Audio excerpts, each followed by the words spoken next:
welcome to the show. My name is Jonathan, and today we have a few awesome topics. We're going to be talking about Bob Chapek not showing up to Destination D23. The internet has been on fire about that, so we're going to be talking about it.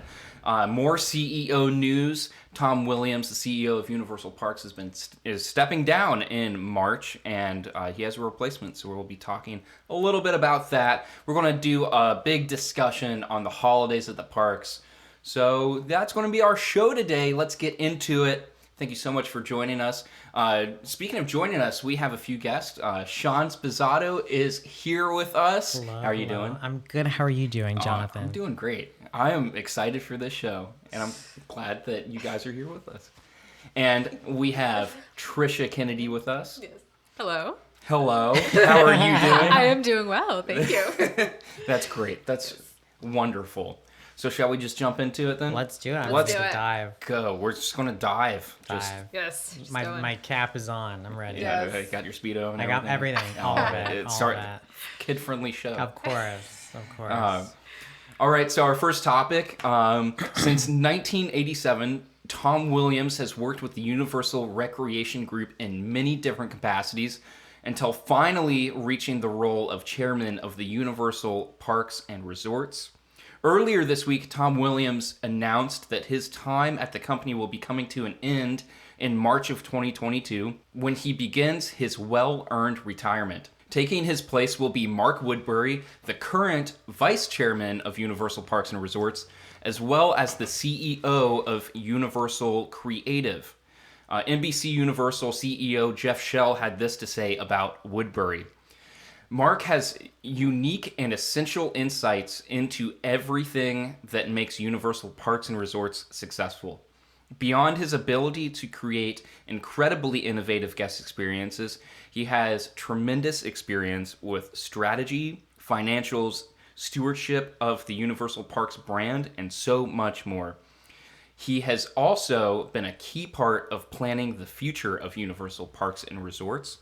All of this makes him the perfect fit for this role. Although Tom Williams won't be fully stepping down until March 16th of 2022, Mark Woodbury will become the active chairman of Universal Parks and Resorts effective January 1st, 2022. So, Tricia, throwing this over to you first. Yes. What are your thoughts on the news of Tom Williams stepping down? Have you been too familiar with the work that he's done in the parks? And if so, if not, how does this affect your outlook on the future of Universal Parks and Resorts? I don't know as much about him because I haven't worked as much with Universal. So, but I mean, you read interviews and everyone said that he made such an impact, and people seem to be pretty sad about it. Yeah, it's definitely every time that there is a kind of like power shift in something that you care so much about. Yeah, it definitely you will feel the effects of it. Yeah. But Sean, what are your thoughts on this? You know, it's so funny. I'll never forget the announcement of Epic Universe. Yeah. He literally made that announcement at the Orange County Convention Center. It was a really exciting, amazing day. It was wild. And it's crazy because I guess it's bizarre that he's not going to see that to fruition. I understand with like the pandemic and everything, it's been pushed back tremendously, all of the construction and development of that park and everything relating to it. So I understand, I think, going into that massive project, which would have been a pivotal part of his career. Yeah. I understand it's been delayed so tremendously and it's so unfortunate.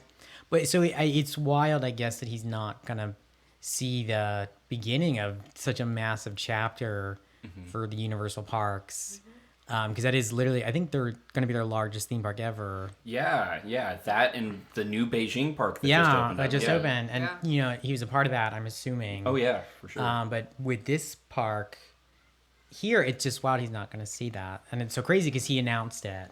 But and so I don't know. Obviously, I'm assuming it was his decision, and that's fine. And, you know, I don't know. It's all really interesting, I guess. But I'm happy for him.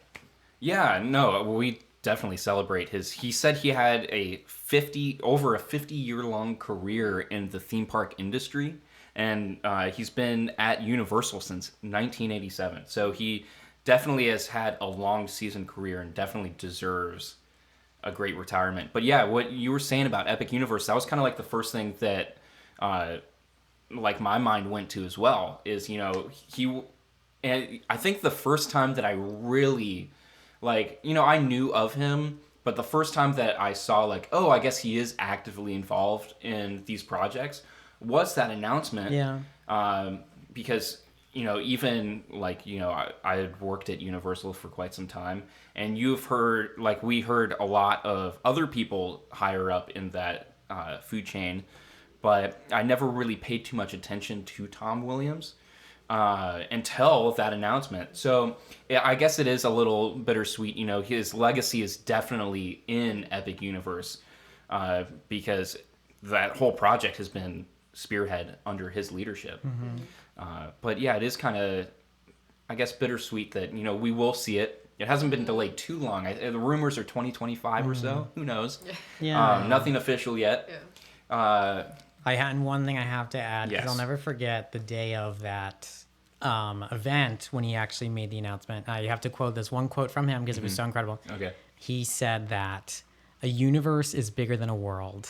And I thought that was hilarious and also so powerful. Like shots fired a little bit.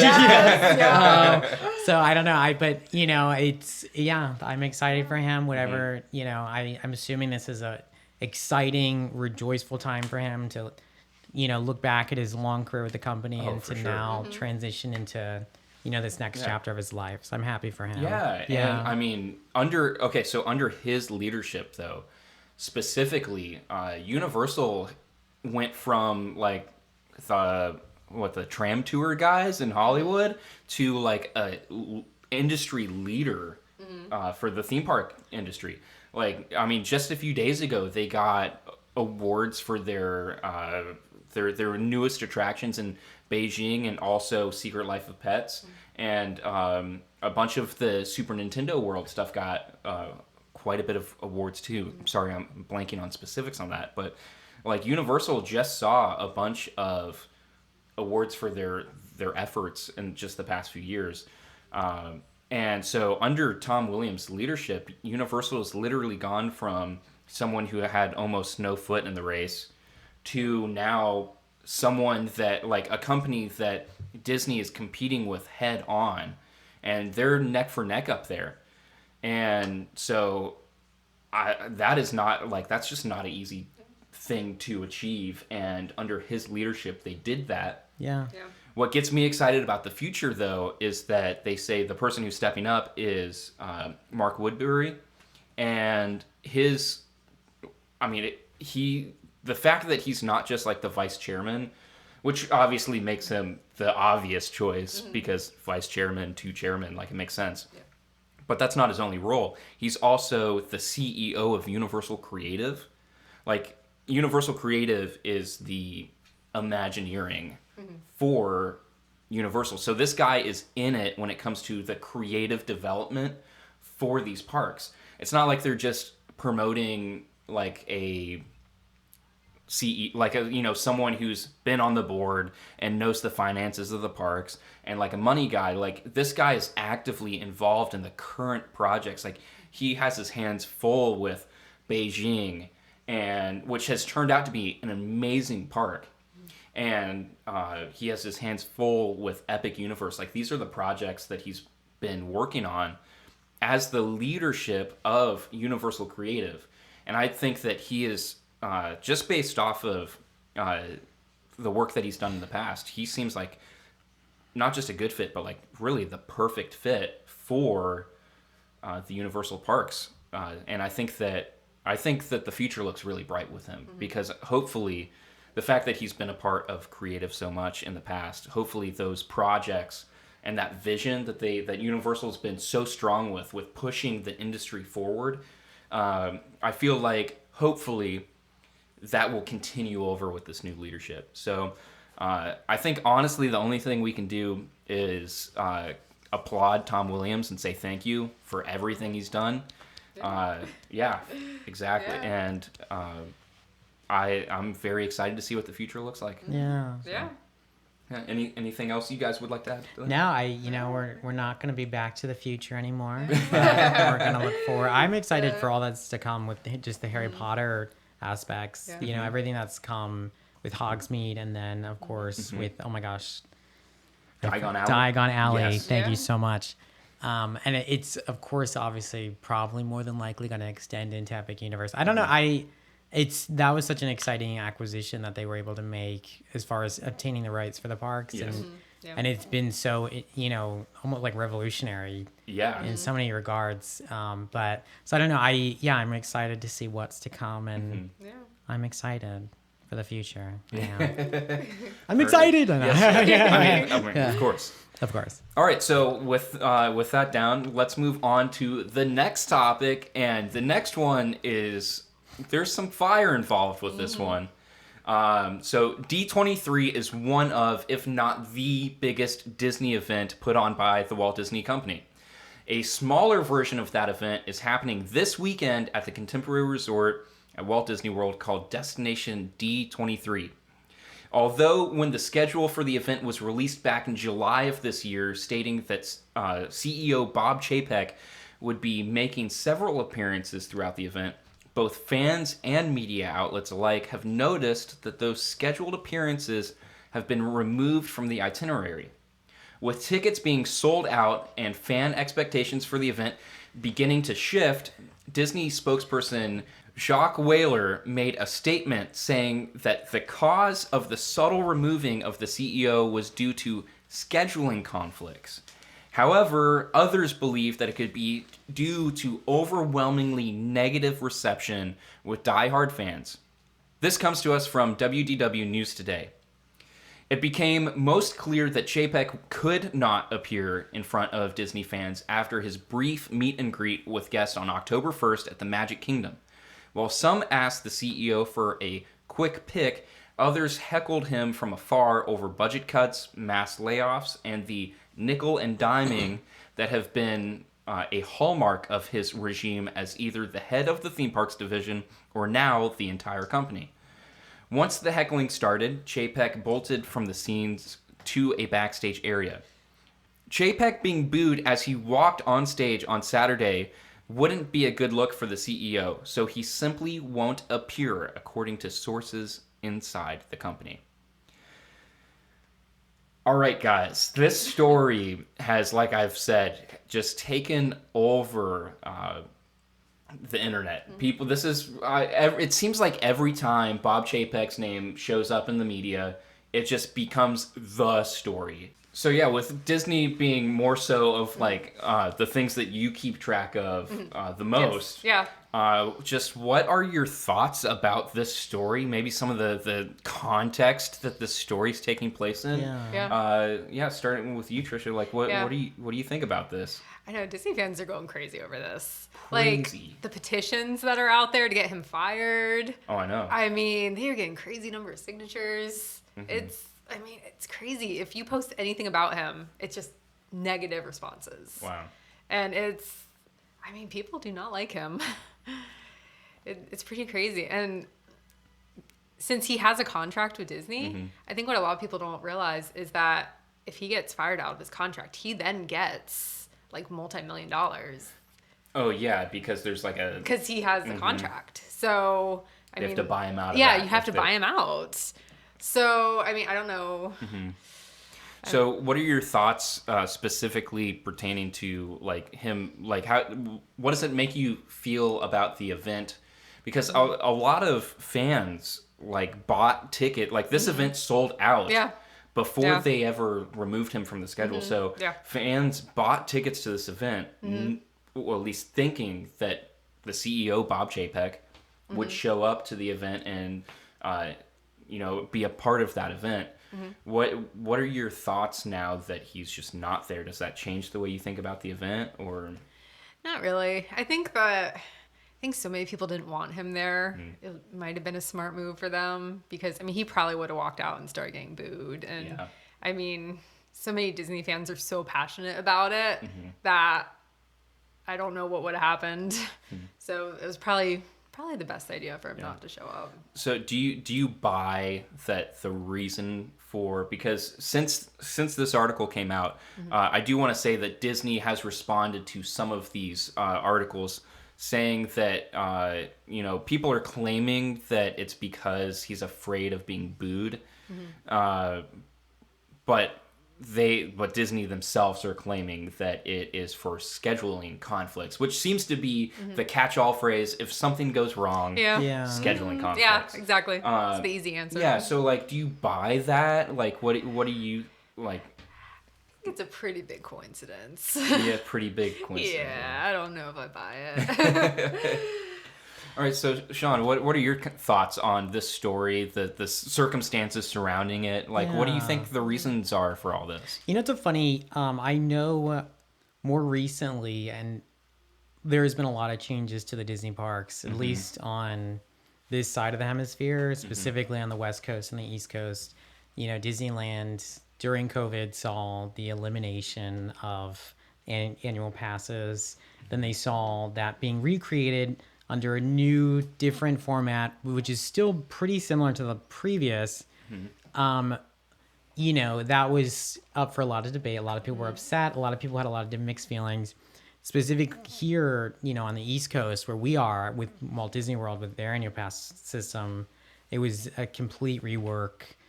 Prices were increased for day passes at multiple parks. I think people keep seeing these financial increases to experience these very sought after experiences that are remarkably hyped up, but are also pretty amazing and exciting. And as someone who's been a big fan of the Disney parks for such a long time, it is hard to swallow when your annual pass increases by like $100, for the year. That's quite a bit of money. I understand the value is there in certain regards, because the fact is you're paying for probably like a week, I guess, worth of passes to the park, but you're getting a full year. Of course, there are blackouts. Of course, now there's the theme park reservation system, which I don't know. Was that enacted under him, under Bob Chapek? I don't actually remember. I don't remember. Yeah, That was. I believe it was, because if I remember correctly, Bob Chapek took a step back as the CEO, like right after COVID. Bob Iger. Bob Iger took a step back as the CEO, and Bob Chapek and then moved forward. Yeah. Now too many Bobs. Come on, so many hire Bobs. a new name, right? That should Robert be a new we're gonna law get moving names. forward. Yes, I know. no You more cannot Bobs. hire Iger and Chapek. That is their names. If you step down, someone has to have a different name. Yes. than you. Exactly. No, same for. But Bob Iger is still the chairman of the board. So I do want to note that one of the things that people keep on citing that Bob Chapek is the head of the Walt Disney Company. He is the CEO, which is the active head. But Bob Iger, for I believe the rest of this year, so not too much longer, but currently Bob Iger is still the head of the company. He is the head of the board that is over the company. And so Bob Chapek still has a boss. Yeah. And that boss is Bob Iger. Yeah. But Bob Iger is stepping down pretty soon. So I just want to make that one little note. But I think the reservations getting back on track. I think the reservations did happen under Chapek. Yeah. But either way, Chapek was over the Parks division beforehand anyways. Yeah. So... No, so, I think there's been a lot of changes, specifically over this past year. Of course, there's also been this remarkably earth-shattering pandemic that has shaken up so many things, including the theme parks. Disneyland was literally closed for over a year. I mean, that was almost outrageous. I still, even saying that out loud seems so, I feel like I'm lying to you, but that actually did happen. So I just think, I feel like he was between a rock and a hard place with a lot of things. I don't agree with every decision that's been made regarding the parks and certain costs and things similar, but I understand that there's, it's funny because I can say from reading comments on certain posts of people, especially specific Facebook pages I'm not going to name, like people maybe screenshotting the costs of their vacations and then, discussing their experiences with cast members, whether there's a lack of them or their behaviors they've experienced with said cast members. And that all kind of, a lot of park goers kind of all referencing back to essentially Chapek and certain decisions he's made and how it's affected all those things. And I don't know the chain that well. I can't speak to every little last thing he's done, but and I can't even say that all of those claims people make on those Facebook pages are justifiable. Yeah. But I think there's just been a lot of changes and people are not. I think it's been a really hard adjustment for a lot of Disney fans. Mm-hmm. Yeah. And I think, unfortunately, Chapek is getting a lot of the grunt for a lot of it. And I'm not saying it's justifiable. I'm not saying it's not justifiable. I'm just saying that is what's happening. That from my observation, then it's a lot. And for him to this event, I'm pretty sure was scheduled over a year ago. So I'm sure this was on his calendar of things to do. Yes. Yeah. I know with a lot of expos and things similar, appearances by guests, celebrity status or not, it can change. Things can happen, and the reasons for those changes, I'm sure, can be for different reasons other than just availability. But I don't know. I don't think it was and just remind me again, what was their rebuttal to the fact that he didn't appear because people were afraid he'd be booed? Disney said in response to that, what exactly again? Well, they just, I can pull that up real quick if you want the exact quote, but basically they responded saying that that he really hoped and wanted and had his full intention was to be there. Okay. But due to uncontrollable circumstances, his schedule will not allow for it. And and that can be interpreted so many different ways. And we'll never know. And it's just one of those things. Yeah. But I feel like there's a lot of reasons why he should be there, and there's also a lot of reasons why it may not have been the best decision for him to be there. And I don't know, and forgive me if that was just so not really forming an opinion, but it's a hard thing. Yeah, it is. It is a hard thing. It's unfortunate. I feel for all the people that have upset feelings over a lot of issues regarding the parks right now, but I also understand a lot of it for different reasons. So it's just a really tough situation all around. It is. Yeah, so those are some really good points. I think that a lot of this has to do with, specifically because this is more so, it is still a D23 event, which covers all of Disney, but it's specifically happening at the Walt Disney World Resort. I think that a lot of it does have to do with specifically the parks and the way the parks have been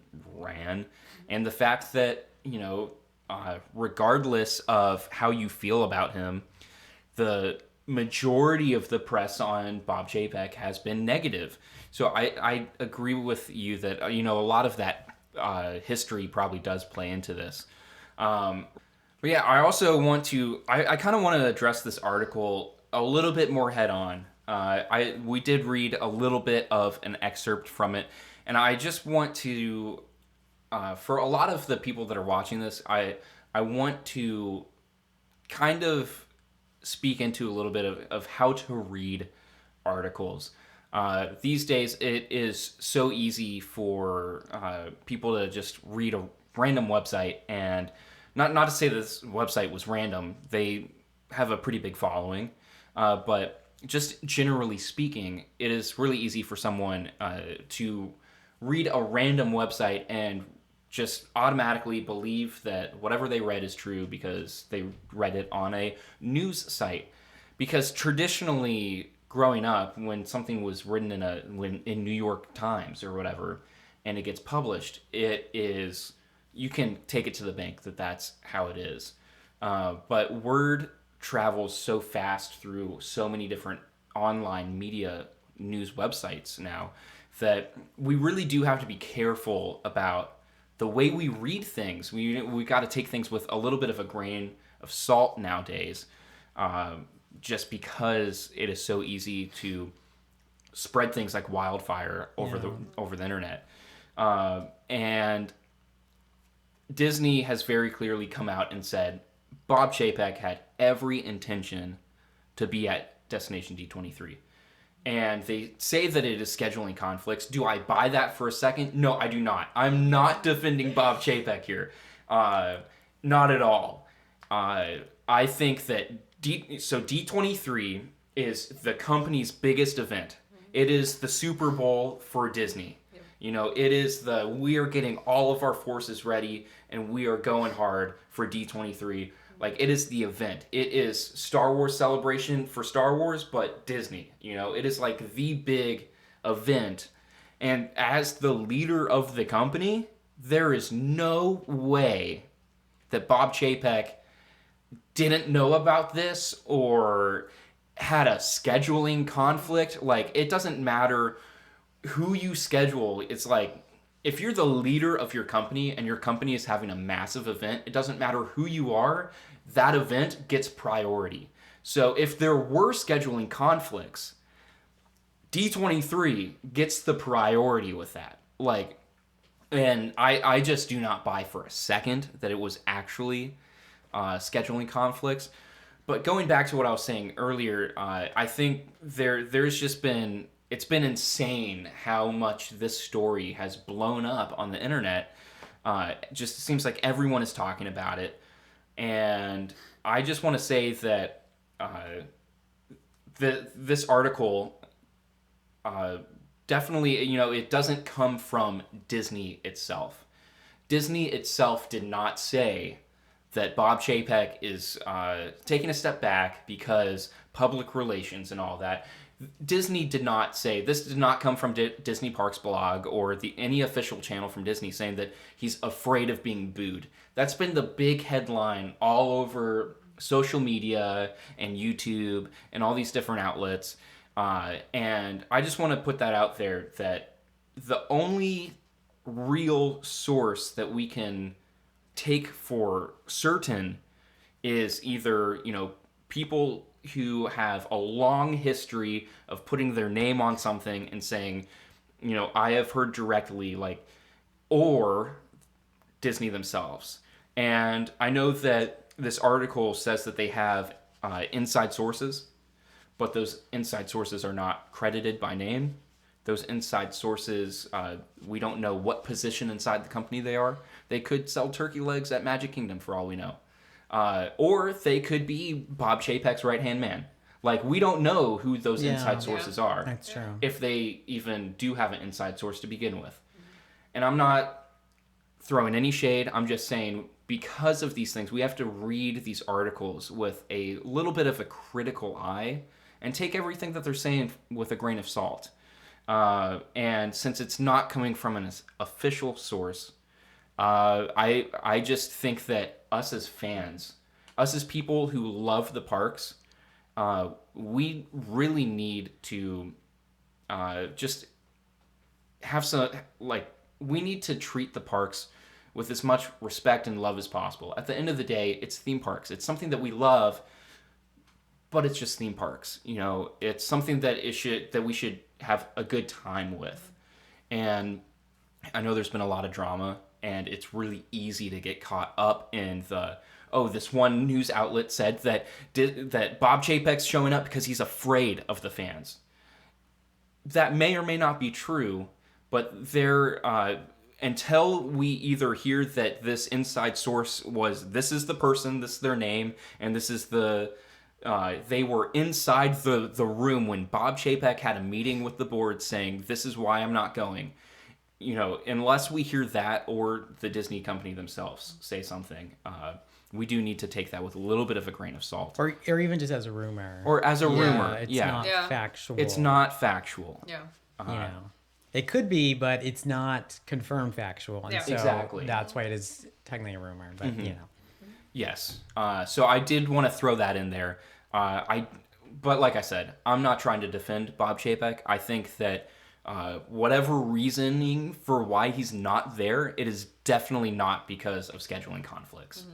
That is just a blanket term that any entertainment industry, whether it's movies, theme parks, whatever you have it. That is a blanket term that they throw on it for it's not going to work out. Therefore, scheduling conflicts.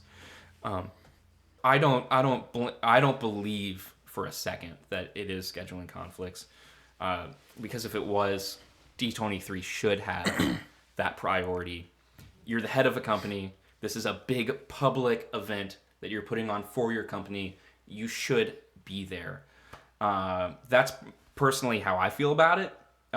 Regardless of the issue, or regardless of the reasoning for why he's not there, I do believe it's an issue. This event was scheduled, like you said, it was scheduled about a year out. Yeah.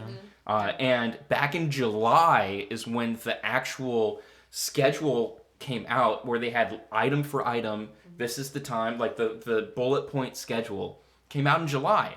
We knew since July that Bob Chapek was going to be here and that he was going to have appearances. He was going to open the event. We knew his schedule. He knew his schedule. Everyone knew where Bob Chapek was going to be on the opening day of Destination D23. Yeah. There's no way that I can know his schedule and he doesn't. Yeah. And the fact that this event sold out, like, this was a popular event. You can't get tickets for this event. So many people are going to this thing, and it was sold out with the understanding that the leadership of this company was going to be there. I think it is a disappointment, and I think fans should be, honestly, frankly, I think fans should be at least a little bit upset and disappointed that he won't be there. With that being said, though, I do think that D23 is still going to be a great event. Josh D'Amaro is still going to be there, who is the head of the parks division right now. So he is a massive leadership figure in the Walt Disney Company. So he's going to be there. And I, for one, am very excited to hear what he has to say. Because a lot of the parks issues that you brought up, Sean, earlier, those things also happened under the leadership of Josh D'Amaro. And so it's unclear who is to blame for these things. Obviously, the ultimate leadership goes down to Bob Chapek, so he's been getting a lot of the blow. But I am interested to see what Josh D'Amaro says and the things that he announces. And I think that regardless if Chapek's there or not, it'll be a fantastic event. But it is a bummer that he's not there. But yeah, anyways, do you guys have anything to add to that story before we move on? No, I think you hit the nail on the head. Yeah. I obviously, he was around for some major announcements. I know a few years ago I believe it was a Bob Chapek IAPA lunch or breakfast, he revealed the ride vehicle for the Guardians of the Galaxy attraction premiere at Epcot. And he's made so many big major announcements. I know even at, oh my goodness, what is the other major Disney event that happens every 2 to 3 years? My mind is blanking. And they announced the Lizzie Mcguire reboot, and they announced With the shareholders meeting? the shareholders meeting, but also it was in person. Oh my gosh, this might have been like 3 years ago. Well, I mean, they normally have a D23 event every 2 years. And this one's a little different. Well, I know the D23, but it's another event. Oh my God, it's another event. What is it? It is because they announced... People are commenting right now. I know. It's funny. So Hilary Duff was there. They had the Eternals cast there. I'm trying to think of the name of this event, but it's the... Oh my gosh, we always get media for it. I shouldn't say that on this. What is it called? It takes place in California. It was just in Anaheim. Wait, D23? The main D23? The Expo. The D23 Expo. The D23 Expo. And this is... Yeah. But this is a different Destination Yeah. D. That's the D23 Expo. Okay. Yeah. So at the D23 honestly, Expo... I don't know the difference. There is a difference. It's a shorter event. I know that. Yeah. So this is 2 days. Yeah. But other than the length of the event, I actually don't know the difference. Do you guys know the difference? So I can't speak for the difference, but I can say, like, he made some pretty major announcements. Yes. Yeah. Like a few years ago at the D23 Expo. I believe it was 2019 was the last one. Yep. So, I just, to get back to the topic, I feel like... I don't know. I feel like it's unfortunate, but it is what it is. And it's not to say he won't make appearances at other future events, but I do see why some would be disappointed if they essentially came with the intention of seeing him. Yeah. Because they're not going to get that opportunity anymore. And yeah. And, Disney's a big multimedia company. Obviously, we all know Disney for their movies. And I know a lot of movie fans have been quite upset because the few big movie premieres that have come out in the last year or so since he's taken the role of CEO, he hasn't even bothered to show up to those. So I know there's a lot of people that have been upset about that lately. So I think this is all a result of just things compounding. Like those movie premieres, fans weren't at that. That was like invite only. And the people that were invited, have their careers at stake. So of course they're not going to boo Bob Chapek as he walks through, and even an event like that where it's a big public outing for the company, Bob Iger was always at those events. It didn't matter what movie it was for, he was there. It didn't matter how big the event was, he was there. He was a very public figure for the company. And I think that's important for boosting morale, saying, I'm the boss and I am going to respect the people underneath me and show up for the things that are important for the company. You put your hard work into this event or into this movie that's premiering, I, the boss, am going to be there. And I think that makes some really big shoes to fill. I am not envious of Bob Chapek's role. He has a hard position to fill, not just because it's a CEO position, but because Bob Iger did such an amazing job at it. But I think what we're seeing is it's a compounding effect where it's not just the theme park fans that are starting to kind of like, okay, what's going on here? But it's the movie fans, and obviously there's some big overlap. Like I myself am a huge movie fan, and so many other theme park fans are as well. So it's like this compounding effect, and I think there are some small, simple things that honestly, like that Bob Chapek could change that would change this whole thing. And I think one of those is making public appearances. Like it doesn't matter. Of course, people aren't booing me when I walk out onto the street. But honestly, like that you know of, that I know of, yeah. Maybe behind my back. When I get off the street and walk through the door, then the boos start. Yeah. That guy sucks. He's the worst. No, but that's part of the territory. Yeah. If you're going to be a public leader of a company, then you have to be a public leader. Like you have to be a public figure of the company. And you have to make appearance. No, of course. Yeah, and if you don't give the fans the opportunity to get to know you, and you don't give the fans the opportunity to see you be a fan of your own company, then how do you start building that respect? So I think it's a big bummer that he's not going to be there, honestly. But anyways, that's going to be it for that topic. So let's go ahead and move on to the rest. This one is a fun one. We're lightening the mood a little bit, guys. That was kind of heavy, but we're moving on. And this next topic, like I said, it's a fun one.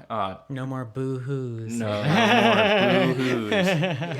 This past week at the IAPA Expo that took place here in Orlando, a panel of current and former Universal Creative team members came together to celebrate, recall, and discuss the development of the Amazing Adventures of Spider-Man attraction that debuted at Islands of Adventure with its park opening in 1999. During this panel, moderator Bob Rogers, that's another Bob for you, asked the panel of creatives what their biggest mistake was during their career. And I'm sorry if I butcher this name, but Theory Coop, Senior VP and Chief Creative Officer of Universal Creative, had an answer that set the internet on fire. Coop responded very hesitantly with this statement: "I wish I had stopped our senior management from building the Fast and Furious attraction." After the loud applause and laughter settled down, he finished by adding, "Hey, it's a good attraction, but it's not what it should be." with all the controversy of this attraction and all the speculation and rumors of an overhaul, no pun intended, Fast and Furious overhaul, of this ride, what are your reactions and thoughts to the comment from Mr. Theory Coop? Sean, I'll start with you on this one. So it's so funny. I have been to both, only the U.S. parks, Universal Hollywood, and then of course Universal Orlando, in our backyard. And it's funny because this attraction was actually an attraction within an attraction. Yeah. It literally was part of the Hollywood Tram Tour out in Universal Hollywood. Yeah, that was its origins. That was its origins, and then it was a segment of that large 45-minute attraction, and then they took it and they literally chopped it out of that, and then they brought it to Universal Orlando. And it's funny because there's been a lot of, to be really frank with you, I think it is kind of not the best use of that space. That's being nice. It's not my favorite attraction by any means. It's been scrutinized by so many people. A lot of fans are really upset when it was announced and placed in the park. And upon opening, there was a lot of hate on the internet specifically. Especially in the theme parks. A lot of in-person too. A lot of in-person as well, and it's funny that he would acknowledge that so publicly in such a public forum. And he's still the current VP. What is it? The VP and Chief Creative Officer of Universal Creative. Yeah, he's up there. He is up there. He definitely is. Yeah, and risky. I'd love to know the conversations that took place following that direct quote he made.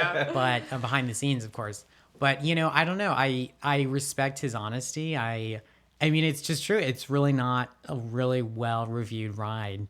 And it's unfortunate, but it is what it is. Personally, I don't really think too highly of it. And if it were up to me, it would not be in the parks. So, do you think this adds fuel to the discussion of either retheme or a refurbishment or a changing of the ride? Because ever since that ride opened, people have been there's no way that Universal's going to let it stay like this for so long. And there's even been some fairly credible rumors saying that they're working on something. Personally, do you think that this quote, it being so recent and the fact that he's still working there, do you think that adds any credence to these ideas of maybe something will happen? What's so crazy? I feel like so much money is being spent by the Universal Parks currently at Epic Universe. And I'd assume a lot of financials have been allocated for that massive undertaking. I don't know. I don't really know if Universal Orlando or Islands of Adventure really, I feel like, I don't know. I don't really know if a lot of projects that are taking place in either park. Part of me feels like that would be a waste of money at the current time. So for that reason, I don't feel like it'd be anything that'd be happening anytime soon for that reason, just because there's so many larger things that are in the pipe moving forward. But, I mean, hey, anything can happen. Anything can happen. But I don't think that's going to happen, unfortunately, as much as we'd like to believe it.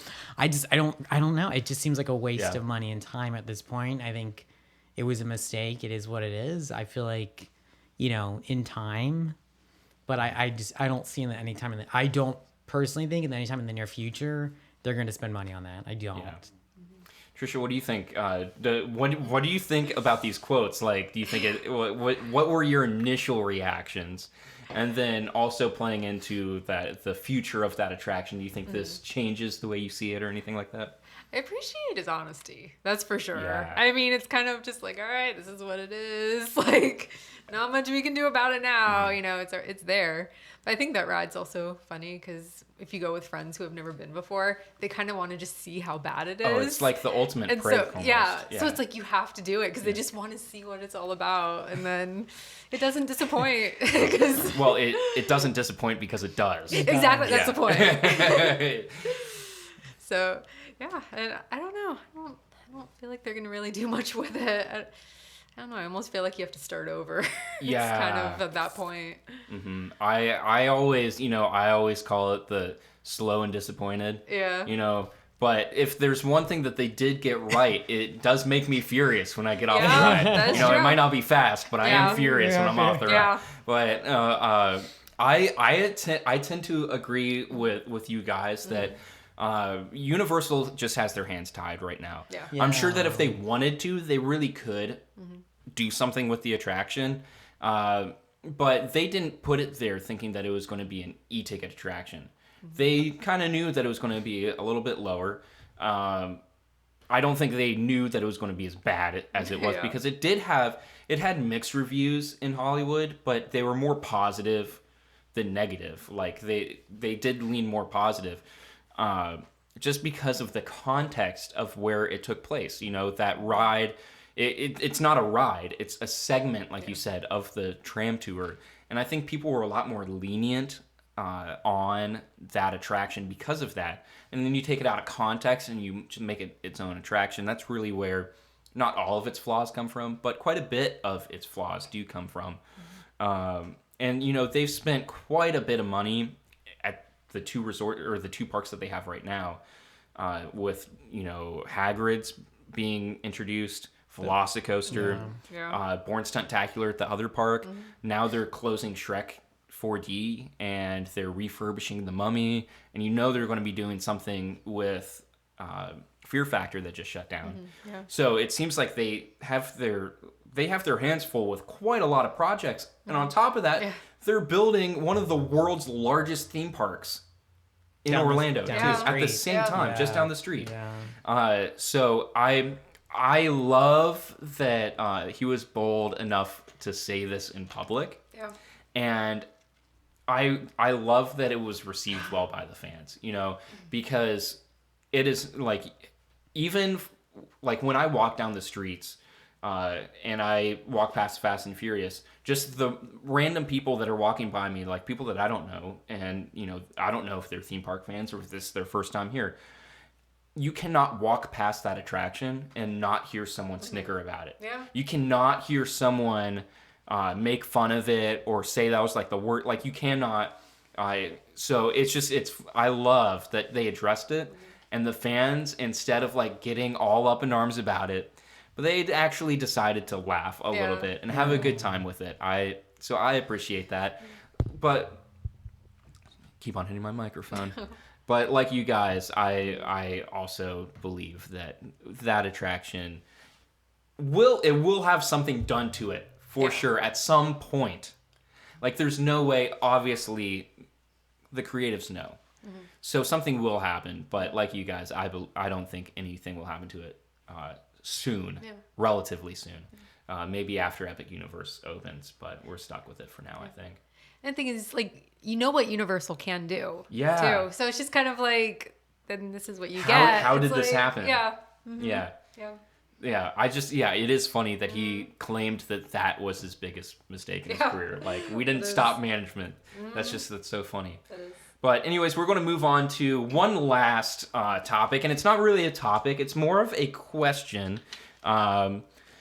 Disney did just release that.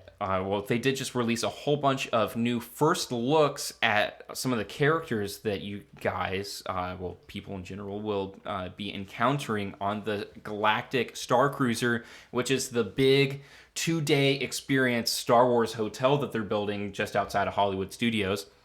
And I have a few questions for you guys. First off, did you see any of this concept art? Did you read any of the descriptions of these characters? If so, what do you think? Also, I mean, just do you even care? Because I know that the big topic of this hotel is that it's pricing a lot of people out. So the fact that quite a lot of people, me being one of them, probably won't be able to experience this hotel. I know maybe you guys might get lucky and be able to experience it somehow, but like, just the average person won't.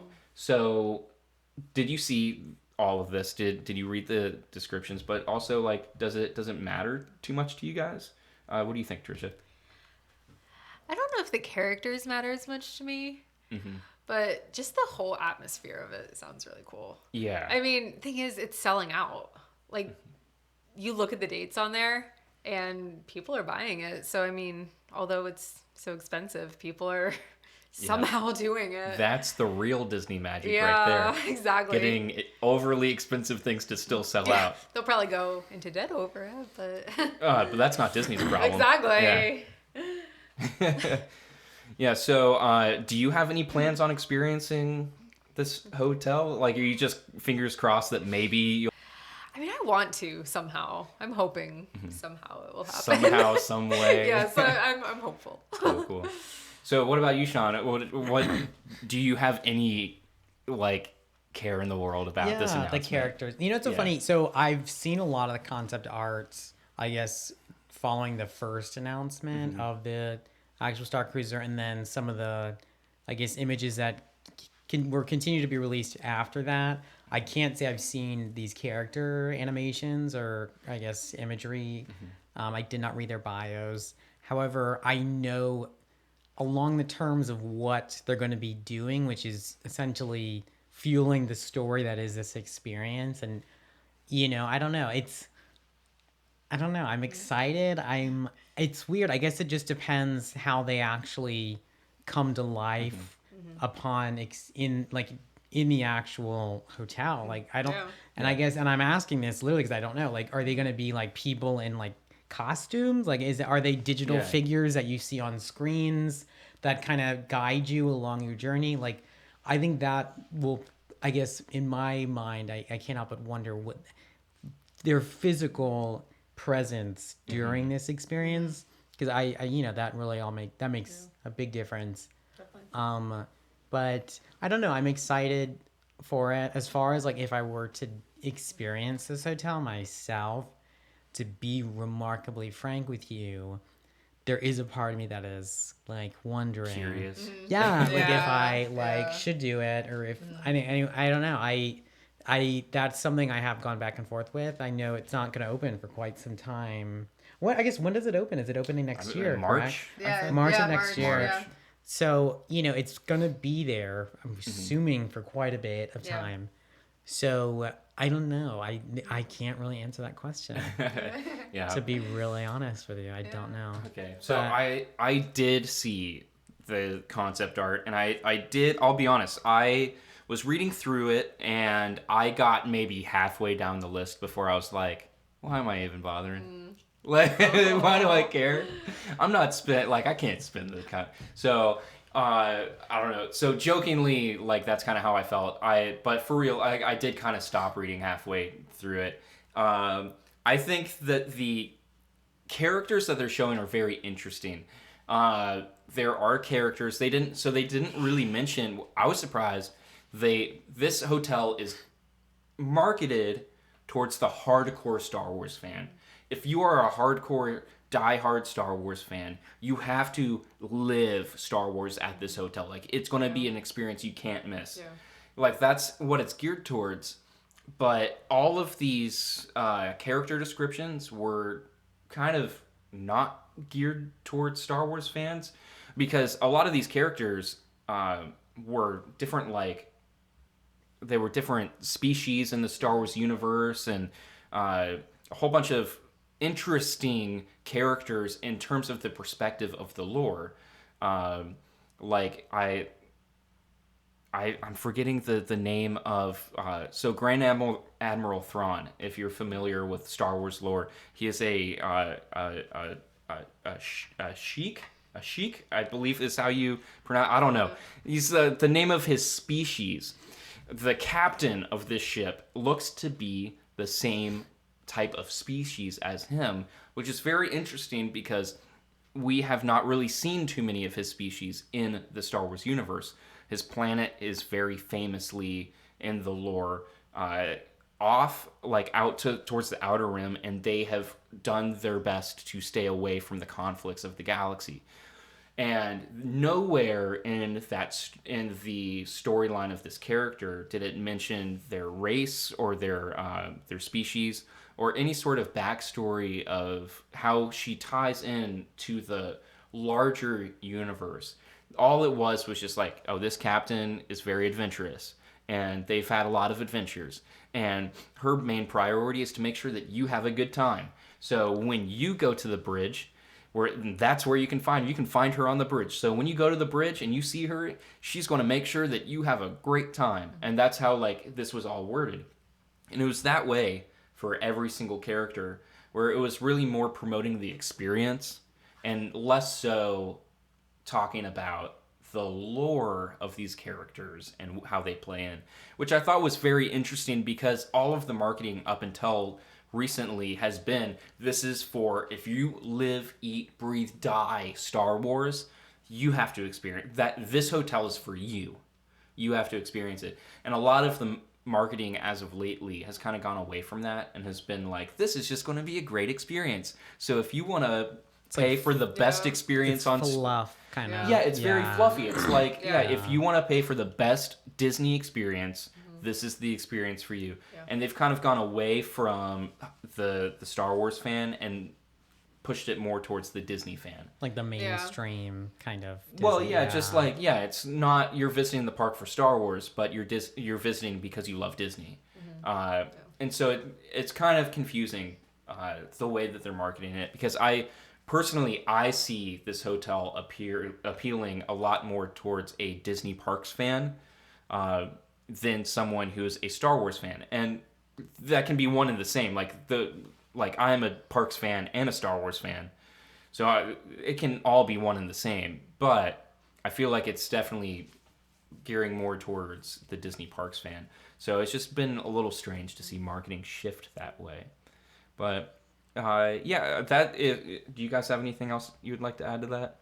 We'll try to keep that one a little short, I guess. No, of course. I don't even know. I think it's funny. I maybe that's part of this like world of Chapek that we're living in now, where everything is commercialized to the masses and not to, I guess, the niche groups of people that I guess really respect and love all these things. I don't know. That's interesting. I've not paid that close enough attention to the actual advertising, but that is really interesting. Yeah. So that you brought up Chapek, and that just made me remember that I believe it was yesterday when we're filming this. I believe it was yesterday that he actually came out and said that if the Star Wars hotel is a success, which it seems like it is, because you were just saying like a lot of these nights are selling out. If it's a success, they want to make this a template for how they build future Disney hotels. What do you guys think about that? It's kind of stepping away from like a normal traditional resort, moving to a more like live action role playing kind of style hotel where you live the experience. Is that something that you guys are excited about or kind of concerned a little bit about? It's a funny. I kind of think of Disney Cruise Line with like the Marvel Day at Sea, and I don't know if they have a Star Wars Day at Sea. Yeah, they do. These are already live action experiences with characters and costumes and things similar, and celebrations that are themed after these massive film franchises. And they're all things that have a really big following and people are obsessed with, and they take precedent when people are planning their vacations as something that people really just want to experience. And so I think for that reason, not that I'm saying, I want a Marvel resort and I want a Pixar resort and I want, name the franchise that Disney owns. But I will say it's funny. We are moving, and I feel like just entertainment in general, whether it's the theme parks or whatever, films, even like entertainment experiences on your phones, we are moving to this world of immersive entertainment. And it's funny, but it's also so true. Like a place such as a resort, it really is the ultimate place where Disney or whomever can control every last aspect of all of the senses you experience. And it's they're given this opportunity to control every last taste and smell and sight that you see. So I could actually see this being something that could potentially work as a format moving forward with the development of different resorts and hotels. And it's true that they have so many intellectual properties that are so beloved and are already so well established with fan bases. And I mean, I could totally see people flocking to whatever they do For sure. or adapt into a format similar. Yeah. Yeah. And they do say this is like a cruise on land. Yeah. As well. And I mean, you have an itinerary and stuff. And Well, yeah, it is. know, it's it's even called the Star Cruiser. yeah, exactly. Exactly. Yeah. So I mean, they want you, like, they don't want you to be at Magic Kingdom while you're there. Like, they want you to completely immerse yourself And in then that go to Magic universe. Kingdom afterwards. That'd be- After you're done paying for that After experience. Exactly. 2 days. I should go get another Disney resort after And then that. check into the other resort. Yes. Yeah. Exactly. Yeah. That's Yeah. smart. So I mean, it's not just like where you're staying; it's like a whole experience. Mm-hmm. So All right, so now we're going to move on to a more just open discussion kind of section, less news topics and more so of just talking about the parks and what we enjoy. And like I said up top, we are going to be talking a lot about the holidays at just all of the different resorts and parks. But before we do that, Tricia, you got to see the new Circus Olay Drawn to Life that Yes. just debuted the other day. Yeah. I'm so jealous because neither of us got to see it. So tell us your thoughts, your opinions on the new show. So I'll be honest, I kind of had low expectations because I'm not a huge fan of, I don't want to say shows like that, but like, I'm not a huge fan of, I don't know, like a lot of live shows, I'm just kind of about like stage shows. And so I was just kind of like, okay, I mean, it's probably gonna be cool, but oh my gosh, I was so blown away. Wow. Like, you're not allowed to take photos in there. So it was kind of nice because you just like turn your phone off and you just kind of like take it all in. And oh my gosh, I don't even know where to begin. Like, there was so much happening at one time that you didn't even know where to look. Wow. And there's people flipping in the air. They had these girls on unicycles that are jump roping. Like, literally. I'm laughing at your description. I I am sold. I mean, there's people flipping in the air everywhere. They had the seesaw, and there are people like jumping through the air. That's crazy. I mean, I just, like, you look at one thing, and then out of the corner of your eye, you see something else. Yeah. And then you just start watching that, but then something else just happened over here. And I mean, they're coming like through the crowds, so there'd be like swings that would just kind of fall down. And all of a sudden, there's people doing flips on swings, like in the audience. Wow. I mean, like, you didn't even know what to watch. Oh, Circus Olay has always been like, circus acrobatics, but like to the next level. Yeah. So that's really cool that they're keeping that theme. Can you talk maybe a little bit about just kind of like the storyline that they had going on? Because it's a brand new show with a brand new storyline. And honestly, I actually don't know too much about it. So at least for my sake, what's kind of like the new storyline that's going on with the show? So it's about a young girl whose father died. Okay. And so he was an animator, and he had one last project that he never finished. And so he leaves her a note and is like, go down to my office. And he's like, there's this one sketch pad. And he wants her to finish his final project. So it was kind of like this last connection that they had to each other. And then there's like this villain in it who is a giant, like, crumpled up piece of paper. And she keeps trying to like steal her sketch pad from her.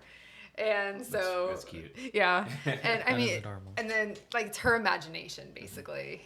And so then at the end, I'm not like going to give anything away, but at the end, she finishes the story. So Wow. yeah. That actually sounds like a really beautiful thing. See, It is. For me, because I actually didn't really follow the press announcements or anything. All I knew was it's a new show. It's like starting right now. Yeah. And it's called Drawn to Life. And I was like, okay, is this kind of more of like a Disney related thing? Like, is it a Disney animation, but like Circus Olay thing? So that's interesting. It sounds more of like it's its own original thing. Yeah. Okay. And the thing is, there's some Disney music in there. Yeah. There's little bits of Disney thrown in, but that's not the main focus of it. So, I mean, if you're a Disney fan, you'll love it. You'll love the little touches of it. But like the Easter eggs that are in there. exactly. And also at the beginning, they have a pre-show. And so they'll bring like kids up on stage and they do this drawing and then they put the drawings up on the big screen. Oh, wow. So Okay. like kids can Super get cute. involved. Oh my gosh. And then they have this pillow on the stage that will like get the crowd all hyped and Yeah. everything. And That's really it's really cool. funny. So you definitely need to go for the pre-show because they get the audience involved. Yeah.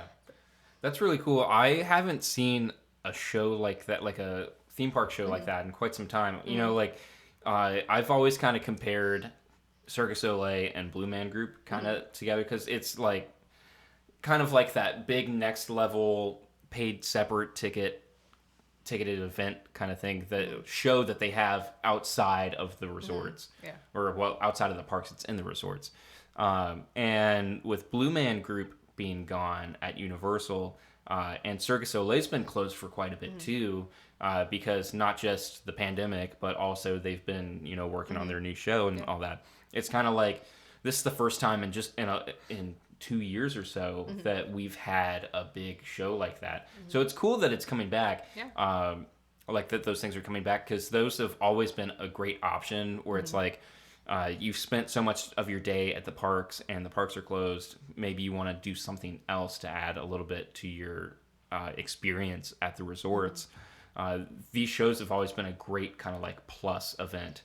So I love that it's back. I'm really excited to see it. Yeah. It's definitely worth it. Yeah. I 100% would recommend it. And the person who introduced the whole show was John Stamos from Full House. Oh, really? Saw that on social media. And so, I mean, he wanted to be there for the premiere because That's like cool. he loves Disney so much. And so it was kind of cool that, you know, I mean, he's sitting there amazed just like everyone else. That's really cool. Like after that show, I was literally speechless. Yeah. I had no words. Do you plan on going back to see it again? Yes. Yeah? 100%. Yes. That's cool. Yeah, I loved it. I love shows like, you know, you were just saying that the shows like you almost don't know where to look at times because there's so much going on. I love shows. Well, one of the things that I love about that is that it makes the show so repeatable. Yeah, You're like, you definitely. can go there and see something new every time. It's not just the same thing. Oh, well, it is the same thing, but like you get to see so much more because you focused on this area last time. What if you just look to your left a little bit, or look to your right a little bit? Like that's one of the things that I loved about Nightmare Fuel that was at Halloween Horror Nights this past season.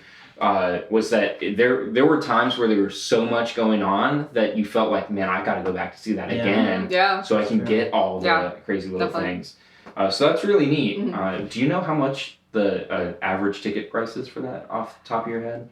It was like 112 for some days, and then it was like 86 for others. Okay. And they don't have shows on Sundays or Mondays. Okay. So, Interesting. yeah. Cool. But the thing is, I think as the show goes on, there's probably going to be like Florida resident discounts and stuff like that. Right now, for sure. it's Because it's still a brand new show. exactly. But Yeah. I think eventually you're going to be able to get discount tickets.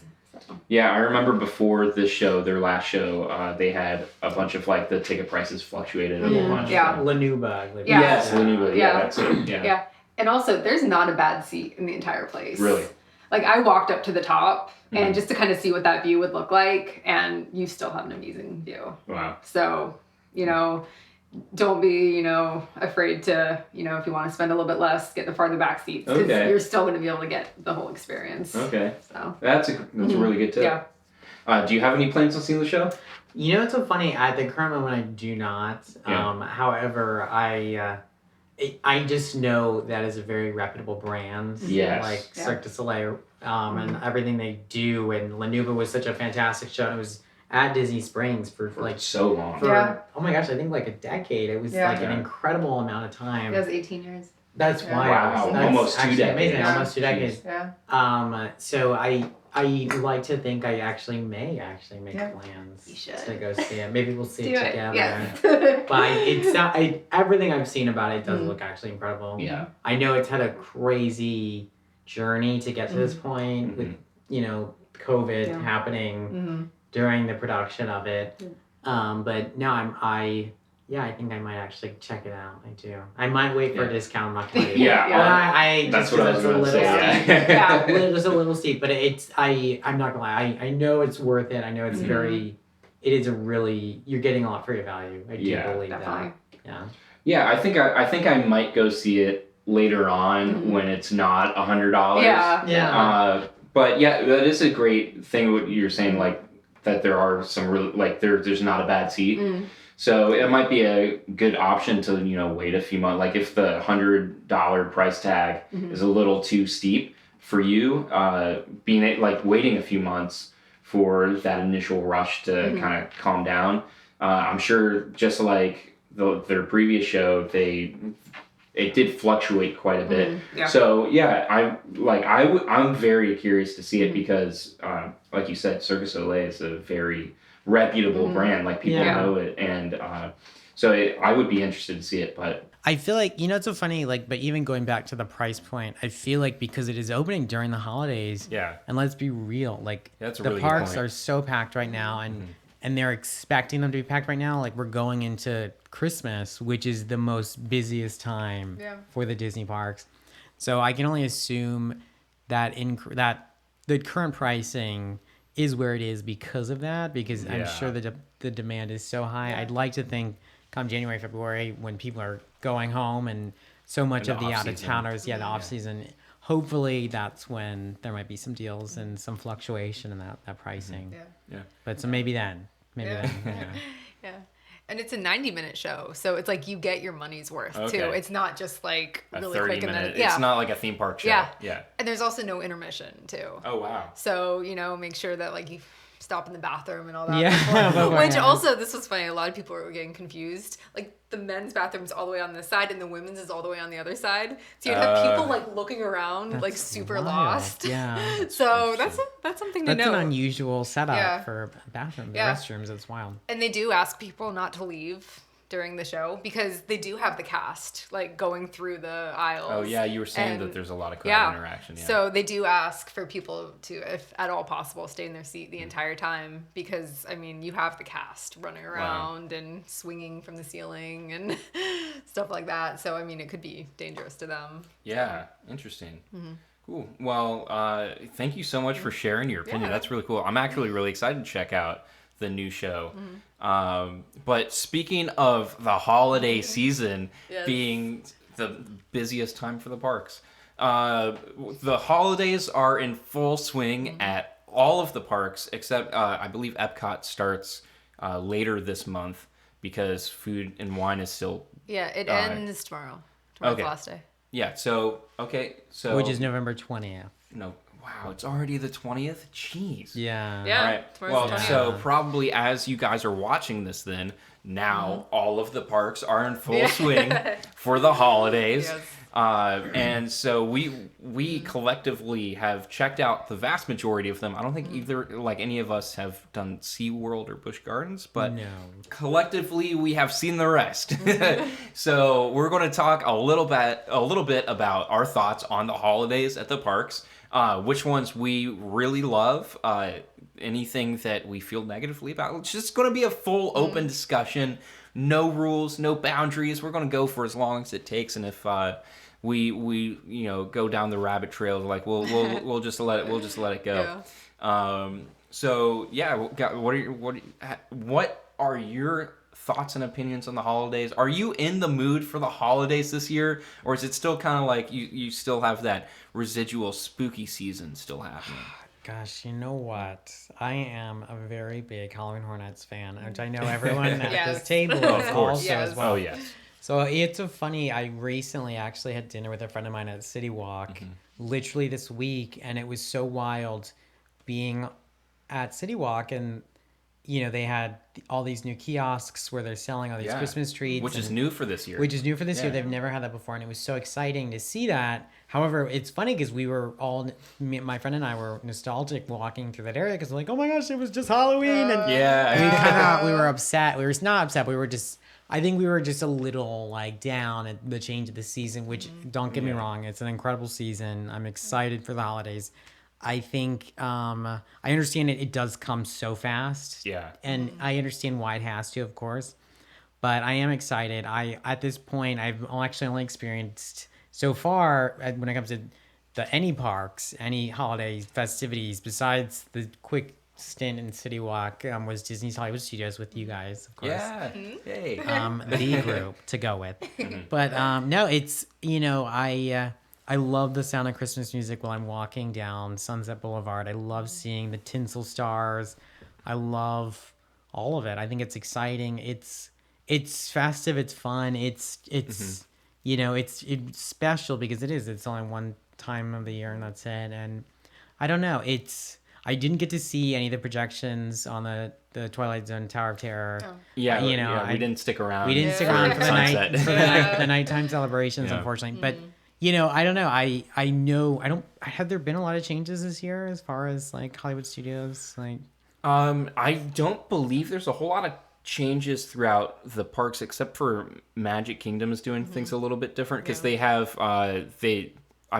their after hours event, the Disney Very Merriest After Hours, is technically a new event. I would love to hear your thoughts on it in just a second because you did go to it, which is awesome. But I think the rest of the Disney parks are pretty similar. Same, The same as what there has been. I will say you brought up like the Beacons of Magic.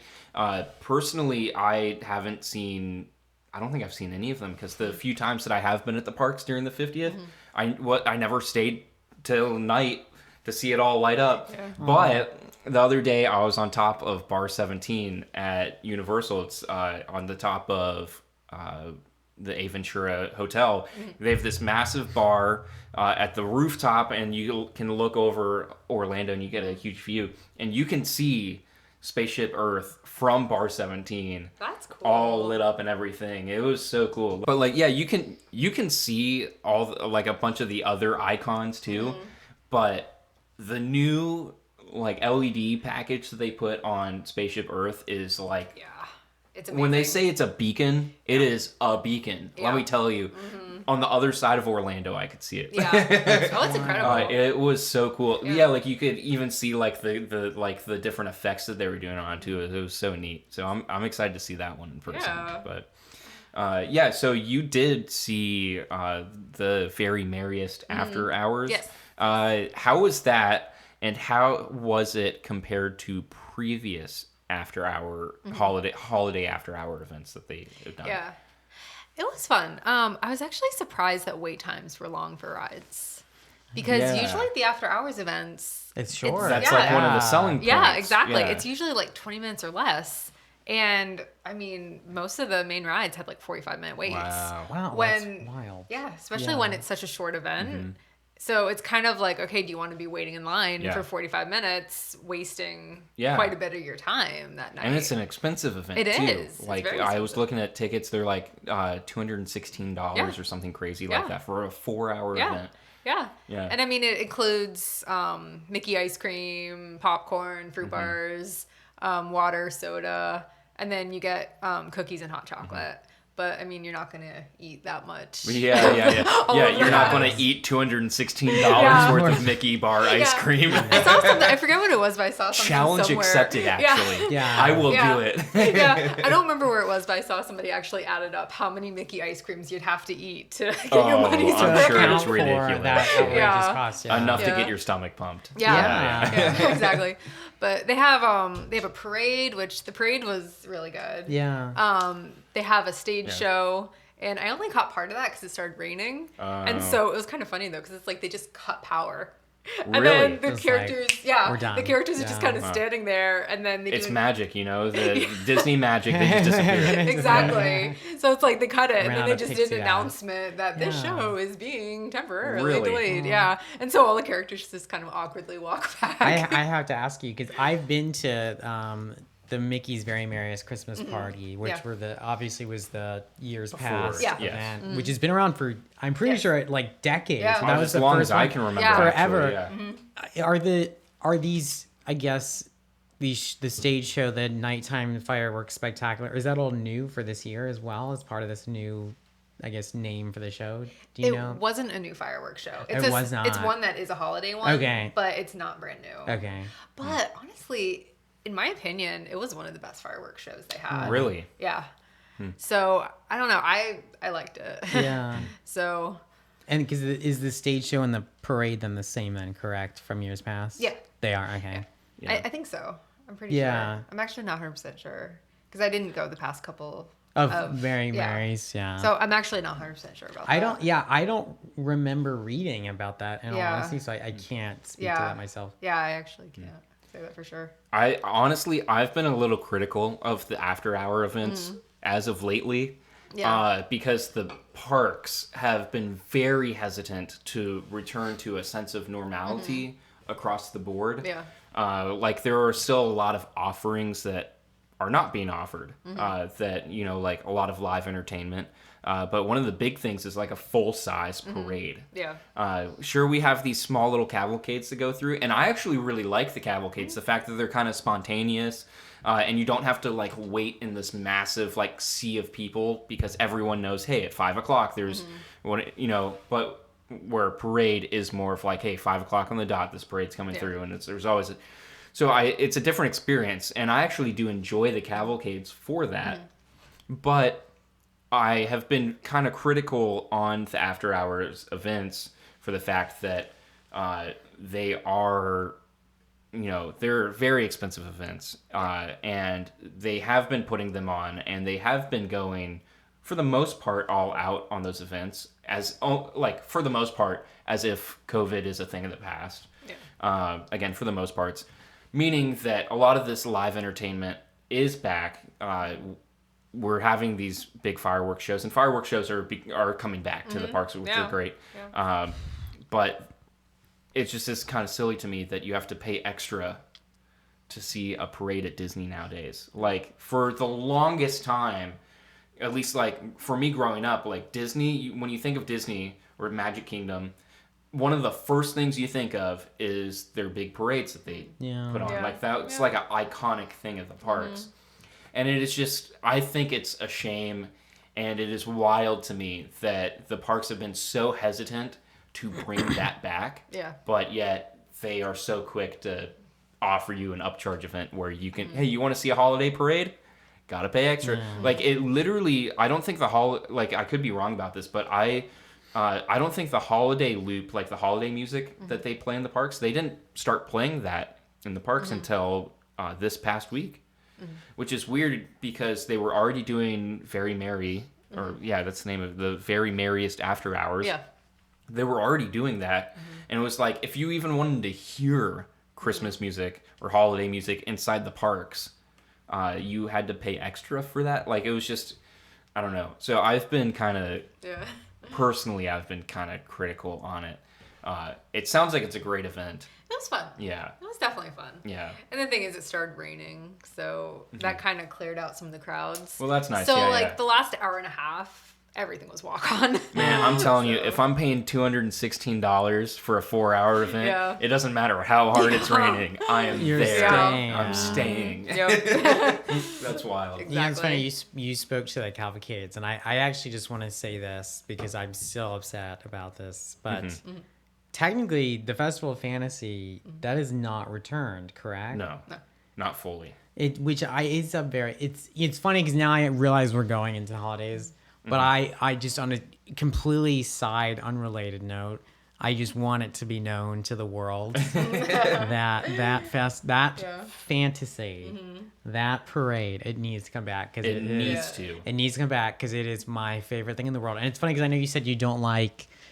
You like the cavalcades because it gives you the opportunity to not be stuck in a certain spot on Main Street or whatever park or what area of the park. But it's funny. I love it. I love those. I love that so much. Well, yeah, It and makes me so sad I don't think cavalcades are a replacement. Yeah. And that's kind of why I was saying, like, I've been a little harsh on these after-hour things, is Yeah. because Disney's been treating cavalcades like Like a it is. replacement. Yeah. But it's not. No. Yeah. And I'm with you. I really do miss those parades because it's not just Magic Kingdom. It's like all of these, like, especially like, so a lot of like the live performances, even like street performances around the parks haven't been back yet. And they're just so quick to throw these big after hour parties, and it's like, why, there are things in the day-to-day that are not fully back. Why are we throwing in these extra upcharge things if you can't get your parks back to what they should be? Yeah, no, what I was saying regarding the cavalcades is that I love that it's something that it adds to the experience without you having to plan around it, without you having to wait. I think it's a great addition to the park. I do not think it is a good replacement for the things that have been there, because Festival of Fantasy is literally like industry standard for what a good parade is. Like it's been, it's just been the gold standard. So I think cavalcades are a good addition, but not a good replacement. So I really hope that they do bring that back. But it is just wild to me that because COVID or whatever, we can't have a parade at the park. But if you want to pay extra, we can have a parade. No, it's not COVID. It's you're trying to upsell it. And I just wish that they would not treat their parks that way. Because you're already paying a premium to be at Disney in the first place. Disney's not just a normal theme park. It does have a premium price tag. And they have not been treating it that way since things have started to return to normal. And I hope that they fix that. I hope that's one of the changes that they do bring. I agree wholeheartedly. I do. Yeah. Yeah. Anyway, sorry, getting back on topic with the holidays. Was there anything else that you wanted to share about the Very Merriest? If not, I can talk a little bit about Universal some. Okay. One thing I am excited is the Gingerbread at Grand Floridian. Yeah. So that one's cool. Yeah. Especially when you go up a little bit and you kind of see it from above. Oh yeah. Yeah, I'm excited that's back. Yeah, and for those who don't know what you're talking about, so it's the gingerbread house that they create annually at the Grand Floridian Resort and Spa, correct? In the lobby. Yes. And it's massive. It's massive, and it's worth, for those of you who don't know what we're talking about, it's where you have to go see it because it's kind of incredible. Yeah, and if you're on property, you can just see it, Yeah. right? Yeah, it's not an extra charging thing. Yeah. So instead of getting on the monorail to go to Magic Kingdom, get on the resort's monorail, stop by there. Yes. Yeah. Take a peek. That's cool. Yeah. Yeah, a lot of people were wondering if that was going to come back, and I was excited that they did. Have you seen it yet this year? Yeah, I have. Oh, nice. Yeah. That's cool. Yeah. Yeah. I love a lot of the smaller stuff for the holidays.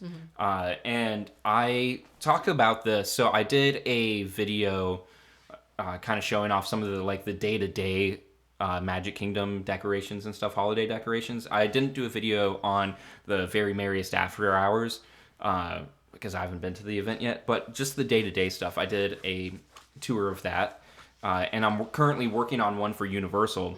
And one of the things that I say in both videos is that I just kind of wish that I love the holidays at Disney, but I wish that they would kind of go all out in terms of all around the park, kind of decorate the whole park, make, I don't know, you could very easily make a sci-fi version of the holidays and put that in Tomorrowland. That would be really cool, a themed version of the holidays in each land. Do a more traditional old school holiday celebration in Frontierland, or you can I wish that they would kind of expand it a little bit more, and they never really do. It just kind of is they go all out on Main Street, and it's always fantastic on Main Street. But one of the things that I love that Universal does is that they really do go all out. There's not a section of that park that doesn't have some sort of holiday decoration. Seuss Land is wild. Seuss Landing is wild. Every year. The Central Park area and studios always has beautiful lighting. Harry Potter, both sections, Hogsmeade and Diagon Alley, are beautiful. The outside of Diagon Alley is outrageously stunning. Yeah, and they even have a holiday-specific show that they switch over for the Frog Choir, or I'm forgetting the name of the choir show that they do in Diagon Alley. I know it. I don't know the name of it. Yes, the one over by the Butterbeer station. And all. Those specific shows they actually have a holiday version of. that they switch out. So it's like, it's not just like, oh, you know, if you're standing in the New York area where the tree is, there's a bunch of decorations. It's like they go all out in both parks too. I mean, a little bit less so in Islands of Adventure, but still some. But they go all out. And now even this year, it's expanding into City Walk, like you were just saying. Yeah. And I wish that Disney did that a little bit more. I love that they go, they do have a lot of celebrations in their resorts. But I wish that they would kind of expand it a little bit more throughout their entire park instead of just like the main street. Because even Hollywood Studios, like the main street in Hollywood Studios is beautiful. But then we did kind of like a lap around the park, and that was really all we saw. Is it Hollywood Boulevard? Oh my gosh. It's Sunset Boulevard in Hollywood, but I don't remember which Sunset is which. Boulevard is perpendicular. Is it Hollywood Boulevard? Probably. I think it's Hollywood when you walk in. So. Yeah. Okay, Hollywood Boulevard. No, you're fine. Yeah. Only because I know the names, so I had to say. So you have to say it. But I don't please, remember which is which. I just know. I know it's one of the two. Yeah. Okay, yeah. Well, I know for a fact that think the it one is- that leads to like Rock and Roller Coaster and Tower of Terror, that is Sunset. So then it's So the other Hollywood. one's It Hollywood. has to Okay, be. so then it's Hollywood Yeah. Boulevard Yeah. for sure. Like I wish that they would go out a little bit more. There are some Christmas decorations on Sunset Boulevard too, so that's nice. That's cool. Yeah. But yeah, I am really impressed with the holiday decoration. I don't know what it is about this year. Normally, I kind of like you. Are you Scrooge? Where like I'm kind of, I hate the holiday. Yeah, kind of like you. I'm usually really grumpy and upset about happiness and joy in the world. I know. What are those things? Yeah. I wish I had those. But I think that's partially because I love Halloween Horror Nights so much, and we love the it's horror. just kind of like you have to get over the sadness that it's gone. But I don't know what it is about this year. I'm actually really excited about the holidays. Like something about cold weather, a hot drink in your hand, holiday decorations and stuff at the parks. Yeah. Like I'm excited for that this year, and I don't know why. Because normally I'm not, but I am this year. And I specifically was very excited for Universal because that's my personal favorite park. I know unpopular opinion, but it is, and they do such a great job. And I went there just this 2 days ago and experienced all of the holiday stuff, and I was blown away. Not just because they traditionally do a great job, but because they kind of like doubled down on it. So last year they didn't do the Macy's Day Parade because of COVID. They gave us a small little offering of it where it was kind of in a sound stage and you could see some of the stuff, like see some of the parade floats and balloons and stuff. Kind of like on display. Yeah, on display. But this year, like, it's the full parade again. And just something about my nostalgia, I guess. Like, I am so happy. We were just talking about this. Parades in the parks. Yeah. I haven't seen a parade in a theme park in so long because I typically don't stick around for like the Superstar Parade. A lot of that locals don't do that stuff. Yeah. And Mardi Gras, they didn't have a parade. But yeah, this year they brought back the whole Macy's Day Parade. And it just kind of like hit my nostalgia a little bit. But it's not even just that. It's that now it's like Universal just this past year with Mardi Gras specifically, and even they did some for the Olympics that happened. They've just been taking every excuse to turn their park into like a massive food festival. Halloween Horror Nights stepped up the food game again this year, and it's just been like every single season they've been adding to it, and it seems like they're not planning on pulling back at all with that. So this year for the holiday season, we do have quite a bit of food options in the park. It's definitely not as much as like what Mardi Gras was. But what we're lacking in the parks in terms of that is what kind of got pushed and spilled out into City Walk. And City Walk, like you were just mentioning earlier, has a lot to offer too. So now it's not just Islands of Adventure. which, by the way, Grinchmas got moved to the Blue Man Group Theater, and they're utilizing a lot of the concessions areas and stuff in there. So now Grinchmas this year has a ton of holiday foods and treats and stuff that it didn't normally previously have. So it's expanding there. They're doing a great job in studios as always, but now it's like also in City Walk. So you can't go to that resort at all without experiencing some sort of holiday celebration.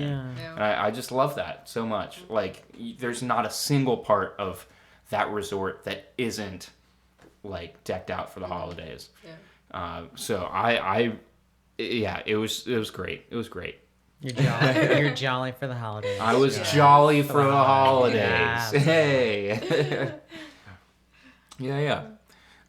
So do you guys follow much with SeaWorld or Busch Gardens or what they're doing? I don't. Okay. Yeah.